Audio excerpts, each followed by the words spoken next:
I made all of these different things with this one premix from Cat Foods, and I'm going to show you how I did it.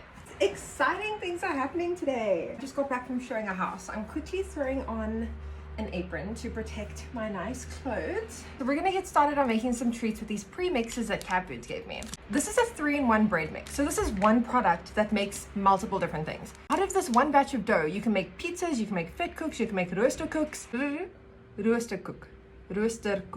They also have some variations of this that I'm just dying to try. I saw that they have like a biltong bread, they have beef and onion, they have mixed herb, garlic herb, something like that. They've got a ton of things on their website. You guys can go check out all the different variations of this they have, and they range between what I saw, 35 Rand and like 39 Rand, which is just incredible because all you have to do is buy this and add water. I love the simplicity because I'm going to go all out with the toppings and the decorations, so I need this part of this process to be as simple as possible. So because Cat Foods gifted me 3 of these premixes, I had an awesome idea to make a bunch of mini pizzas with them, and they also sponsored some cheddar cheese and some bacon. So what I'm gonna do is make as many mini pizzas as I can, and then put on my Springbok Rugby shirt tomorrow and go around and hand out these mini pizzas and spread the cheer. What could be better to get everyone in a good mood before the rugby and the weekend? Just look at how incredibly easy this is.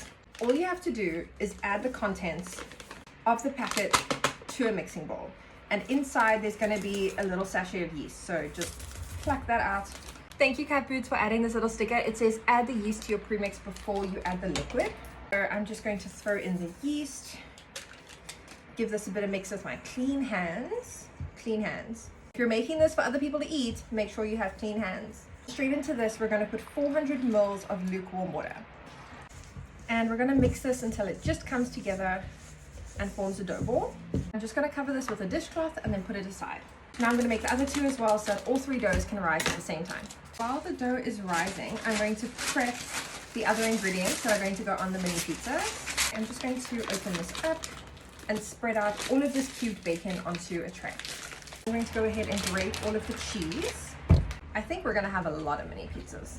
Okay, now moving on to the tomato sauce that I'm going to use for the base. So I've just got this tomato and onion mix from Spar that I'm going to use, and of course I'm me, so I'm going to season it up a little bit. I'm going to add some salt, some mixed herbs, a teaspoon of garlic powder, and then just a little bit of sugar to balance out the acidity in the tomato.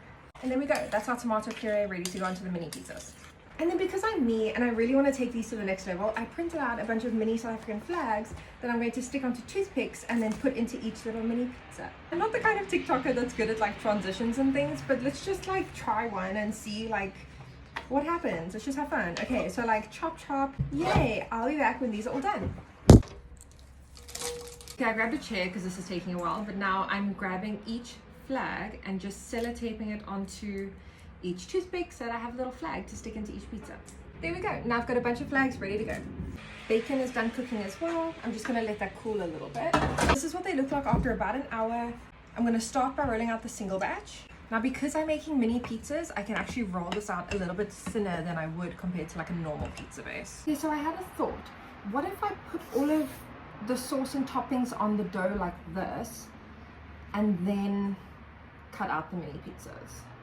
I'm gonna do 2 different sizes and just see how big they come out once they're baked. I like that. Okay, and I like the bigger one, I think. So I'm gonna just bake these and see how they turn out.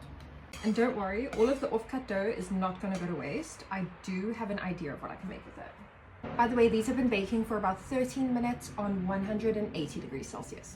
These are the first 2, by the way, so I opted to make the rest of them all the bigger size, and I'm going to just taste test one to make sure that it came out right. It's actually really good. Okay, so I've cut out the rest of the pizzas and I put together all the offcuts, and I'm thinking I can either bake this as one big like cheesy bun, because I've kind of just kneaded all the offcuts together, or I can cut it up and bake like small cheesy buns. We're experimenting. We're gonna see what happens. This is taking me back to my very first job I had when I was about, I think I was 16 or 15. I was working in a pizza restaurant. Well, I'm definitely ready for the Rugby World Cup.